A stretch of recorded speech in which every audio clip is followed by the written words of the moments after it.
এই পৃথিবীকে আজ গ্লোবালাইজেশনের মাধ্যমে একটা গ্লোবাল ভিলেজে পরিণত করা হয়েছে। এই টেকনোলজির হাতকে যারা কাজে লাগাচ্ছে তারা ইন্টেলেকচুয়াল জায়গা থেকে সারা পৃথিবী অনলাইন নেতৃত্ব দিচ্ছে। একটা সময় যখন মুসলমানরা পৃথিবীর এই টেকনোলজিগুলোকে তারা নিয়ন্ত্রণ করত, পৃথিবী অনেক শান্তিতে বসবাস করতো মানুষগুলো।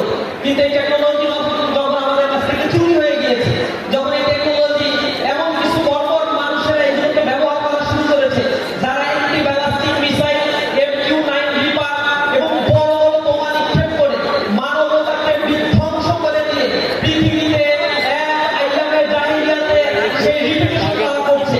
গাজার স্টেপে আর যে পরিমাণে বোমা ফেলা হয়েছে, দ্বিতীয় বিশ্বযুদ্ধের ইতিহাসে টোটাল ইউরোপেও এই পরিমাণে বোম বাস্টিং করা হয়। আজ মানবতা আজ দুমড়ে দুমড়ে কাটছে। সভ্যতা, তথাকথিত সভ্যতার কথা বলে বিশ্বের সবচেয়ে ধ্বংসযজ্ঞ যারা চালাচ্ছে তাদের জন্য আমরা ধিক্কার জানাই। আজকে যে আয়োজন ইসলামী ছাত্র শিবির করেছে, আজকে তারুণ্যের মিলন মেলা হয়েছে, আমরা বলেছি এটা বাংলাদেশের সবচেয়ে বড় খুদে বিজ্ঞানীদের মেগা ইভেন্ট বাংলাদেশে।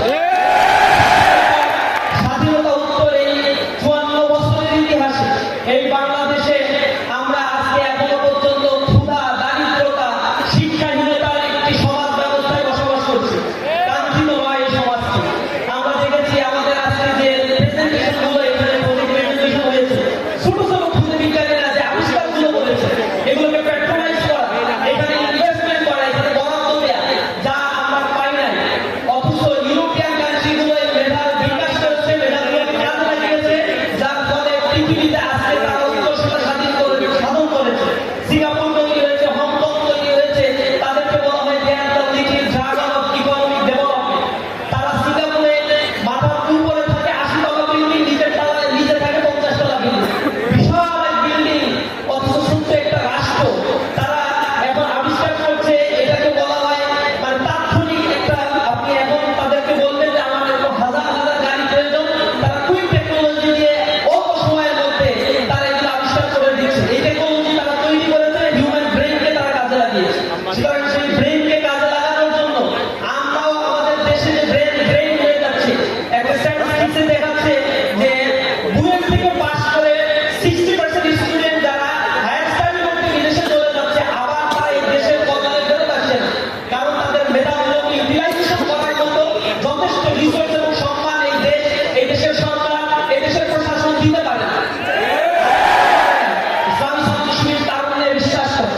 আমরা তারুণ্য, আমরা পারি, আমরা পারবো ইনশাআল্লাহ। বাংলাদেশকে দেখিয়ে দিতে চাই এদেশের যুবকেরা, এদেশের শক্তি। ইসলামী ছাত্র শিবির সেই শক্তিগুলোকে অ্যাকোমোডেট করে এই বাংলাদেশকে নতুন তারুণ্যের বাংলাদেশ গড়ে তুলতে চাই। আমরা প্রতিটি বিপ্লবকে ধারণ করতে চাই। এই বাংলাদেশে যে রিভলিউশন হয়েছে, এই রিভলিউশন কোনো ব্যক্তি, গোষ্ঠী, জাতির নয়।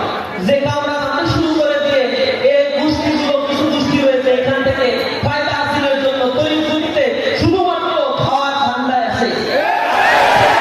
নিয়ে স্বপ্ন দেখছি এই দেশ কোনো পেনিয়ার হাত থেকে নিয়ে আর এক পেনিয়ার হাতে দেওয়ার জন্য এত হাজার হাজার তরুণ যুবা এখানে জীবন প্রদান করে।